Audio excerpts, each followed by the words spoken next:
Chapter 18. The sea, the open sea, the blue, the fresh, the ever free. Proctor. The summer vacation brought Edward Travilla home just in time for his cousin Isa's wedding. He had grown so manly and so like his father in appearance that at sight of him his mother was much overcome. His first, his warmest, tenderest greeting was for her. He held her to his heart, his own too full for speech, while she wept upon his shoulder. But only for a moment. Lifting her head, she gazed long and searchingly into his face.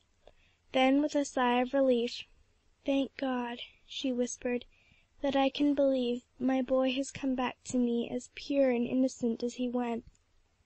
"I hope so, mother. Your love, your teachings, and my father's, have been my safeguard in many an hour of temptation," he answered with emotion. "Did you not seek help from above, my son?" she asked gently. "Yes, mother, you had taught me to do so, and I knew that you, too, were daily seeking it for me." "Yes, my dear boy, I think there was scarce a waking hour in which I did not ask a blessing on my absent son." The mother dried her tears. Grandparents, brothers, and sisters drew near and embraced the lad. Servants shook him by the hand, and Ion was filled with rejoicing as never before, since the removal of its master and head. Tongues ran nimbly as they sat about the tea-table and on the veranda afterward. So much had happened to the young collegian, so many changes had taken place in the family connection since he went away, that there was a great deal to tell and to hear on both sides. The voices were blithe, and there was many a silvery peal of laughter mingled with the pleasant, cheery talk. Isa's and Molly's matches were discussed in a most kindly way, for Edward was quite curious to hear all about them and the preparations for the approaching wedding. Cyril had arrived earlier in the day, was taking tea at Roselands, but would pass the night at Ion, which Edward was glad to hear, as he wished to make his acquaintance. A summer at the seashore had been decided upon some weeks ago, and Edward, to his great gratification, had been empowered to select a cottage for the family to occupy during the season, his Aunt Adelaide and her husband assisting him with their advice. He announced with much satisfaction that he had secured one that he thought would accommodate them well, several guests in addition, if mamma cared to invite any of her friends, and please everyone. "It is large, convenient, well, even handsomely furnished, and but a few yards from the shore," he said. "The country is pretty about there, too. Pleasant walks and drives through green lanes, fields, and woods." "But where is it, Edward?" asked Violet. "Not far from Long Branch, and there are some half-dozen other seaside places within easy driving distance." There were exclamations of delight and impatience to be there from the younger ones, while the mother covered up with a smile and a few words of commendation to Edward the pain in her heart at the thought that her best beloved would not be with his wife and children beside the sea this summer, as in former years. Her father and Rose were thinking of that too, with deep sympathy for her. In a moment the same thought presented itself to Edward and Violet, and they drew closer to their mother with loving, caressing looks and words. But memories of Lester, and their walks and talks together when last she was at the seashore, were filling the mind of the younger Elsie with emotions, half of pleasure, half of pain. When should they meet again? Then the sudden silence that had fallen upon the group about her mother, and a glance at that loved mother's face, reminded her also of the father who would return no more, and whose companionship had been so dear a delight to her and to them all. It was Rosie who broke the silence at length. "Mamma, can we not go pretty soon?" "Yes, daughter, in about a week." The journey was made without accident, the cottage and its vicinity found to be all that Edward had represented. They had brought some of their own servants with them, and had nothing to do with hotel or boarding-house life. Elsie had always loved the quiet and seclusion of home, and clung to it now more than ever, yet for her children's sake she would not shut out society entirely, Both Edward and his sisters were free to invite their young friends to partake of the hospitalities of their mother's house, but without noise or revelry, for which indeed they themselves had no heart.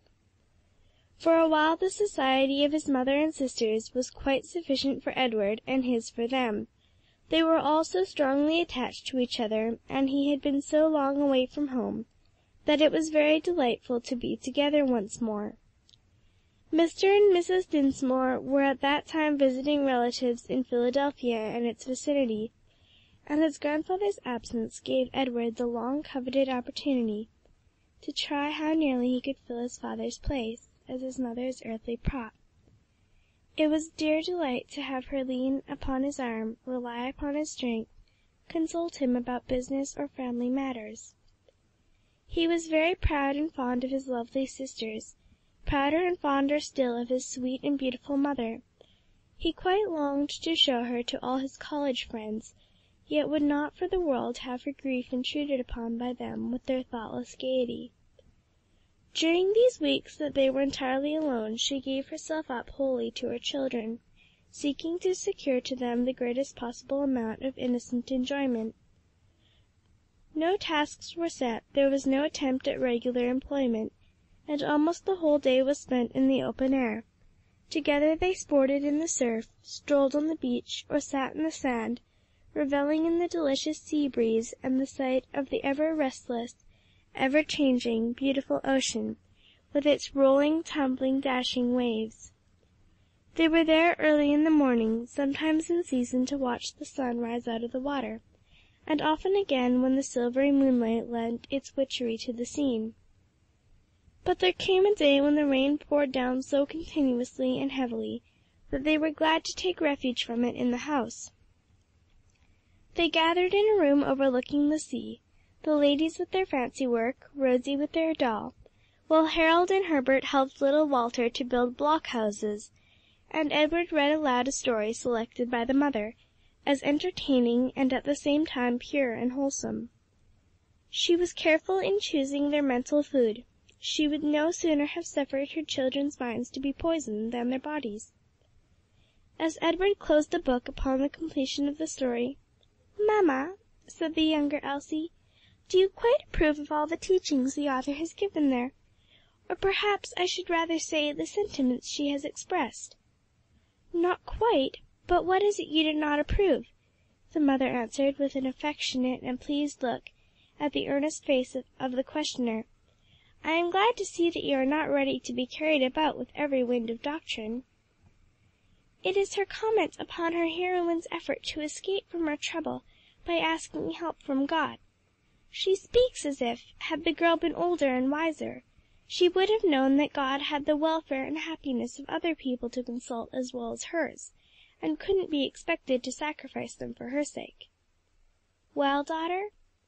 "It seems to me to show a very low estimate of God's power and wisdom. Since he is infinite in both, can he not so order events as to secure the best good to all his creatures?" "Yes, my child, I am sure he can, and we need never fear that he is not able and willing to help his people in every time of trouble. The name of the Lord is a strong tower, the righteous runneth to it, and is safe. The righteous cry, and the Lord heareth, and delivereth them out of all their troubles." He does not always answer just as we desire, it is true, but often in a better way, for we, in our folly and short-sightedness, sometimes ask what would prove in the end a curse instead of a blessing. "Mamma, how happy we would be if we had perfect faith and trust," said Violet.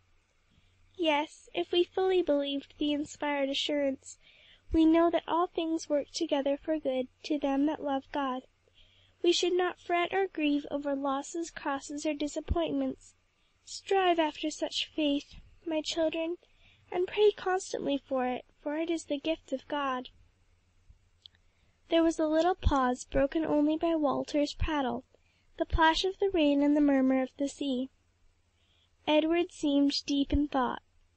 Taking a low seat at his mother's knee, "Mamma," he said, "I want to have a talk with you, and perhaps this is as good a time as any." "Well, my dear boy, what is it?" "Do you think, mamma, that I ought to go into the ministry?" "My son," she said, looking at him in some surprise, "that is not a question to be decided in a moment, or without asking God's guidance." "You would be willing, mother?" "More than willing, glad and thankful, if I saw reason to believe that you were called of God to do that work. To be truly an ambassador of Christ is, in my esteem, to stand higher than any of earth's potentates, yet if your talents do not lie in that direction, I would not have you there. It is every man's duty to serve God to the utmost of his ability, but all are not called to the ministry. Some can do far better service in other walks of life, and I should prefer to have a son of mine a good carpenter, mason, or shoemaker, rather than a poor preacher." "You do not mean poor in purse, mamma?" queried Harold, joining the little group. "No, a poor sermonizer, one lacking the requisite talents, diligence, or piety to proclaim God's truth with faithfulness and power." "How can one tell to what work he is called, mamma?" Edward asked, with an anxious, perplexed look. "By watching the leadings of God's providence, and by earnest prayer for his direction. Also, I think if a lad has a decided bias for any one profession or employment, it is a pretty sure indication that that is what he is called to, for we can almost always do best what we most enjoy doing." "Then I think I should study medicine," said Harold, "for I should greatly prefer that to anything else. And don't you think, mamma, that a doctor may do really as much good as a minister?" "Quite as much, if he is a devoted, earnest Christian, ready to do good as he has opportunity. Therefore I entirely approve your choice." "Thank you, mamma. So I consider it quite settled," Harold returned with a look of great satisfaction. "Now, Ed and Herbie, what will you be?" "As Herbert never likes to be separated from you, I presume he too will choose medicine," the mother remarked, with a smiling glance at her third son, as he too came and stood by her side. "I don't know, mamma. It seems to me doctors have a dreadfully hard life." "Ah! I fancy a life of elegant leisure would suit you best, my laddie," laughed his eldest brother. But the mother's look was grave and a little anxious. Herbert saw it. "Don't be troubled about me, mamma dear," he said, putting his arms round her neck and looking lovingly into her eyes. "I do mean to fight against my natural laziness. But do you think I ought to choose so very hard a life as Harold means to?" "Not if you have talent for something useful which would better suit your inclinations. Can you think of any such thing?" "Couldn't I be a lawyer?" "You could never rise to eminence in that profession without a great deal of hard work." "An author, then?" "The same answer will fit again," his mother returned with a slight smile. "Has not your cousin Molly worked very hard for a number of years?"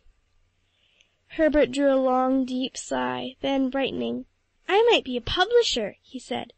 "I don't suppose they work very hard, and they can have all the new books to read." "Oh, Herbie," said Violet, "think of the great number of letters they must have to write, and manuscripts to read, besides many other things." "No, my boy, you cannot do or be anything worth while without work, and a good deal of it," said his mother. "So I hope you will make it your earnest, constant prayer that you may have grace to overcome your besetting sin of indolence, and to be not slothful in business, fervent in spirit, serving the Lord. The Bible bids us, 'Whatsoever thy hand findeth to do, do it with thy might. Whatsoever ye do, do it heartily as to the Lord, and not unto men.'" "Edward, you have not told us yet what you wish to be," said his sister Elsie. "My inclination," he answered in grave, earnest tones, "is to take my Father's place in every way possible, first in the care of my darling, precious mother," taking her hand and lifting it to his lips, "after that in cultivating the Ion plantation, and making myself a good, upright, useful church member and citizen." "A worthy ambition, my boy," the mother said with emotion. "My strong desire is that you may follow as closely as possible in the footsteps of your honored father. I never knew a better man, in the pulpit or out of it.